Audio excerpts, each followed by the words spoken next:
Okay, I'll just tell you a quick story about Alberta and Edmonton, because I was just up there at a alternative dispute resolution conference. And so between the time I was invited to speak and the time that the conference was, a bit of a tiff has arisen between Alberta and BC over the pipeline, which you may be aware of. And so I introduced the pipeline into conversations just to see where it went and how it was.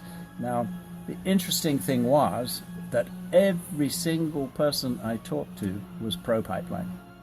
And the other interesting thing about that is that mediators and environmentalists tend to come from the same evolutionary development matrix. If you look at things like spiral dynamics or Ken Wilber or somebody like that, we are coming from the same place. Mediators, environmentalists, social justice, all that kind of thing. And yet in Alberta, all these mediators were pro-pipeline. So, and I can absolutely guarantee that if some of those people lived in BC, they would have been anti-pipeline.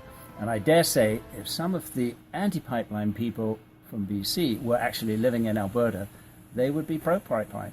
So a matter of perspective is coming into this, and this was a real eye-opener for me, and I certainly would confess my bias, which is that, you know, why would you want to pour money into massive infrastructure for a sunset industry? That would be where I'm coming from.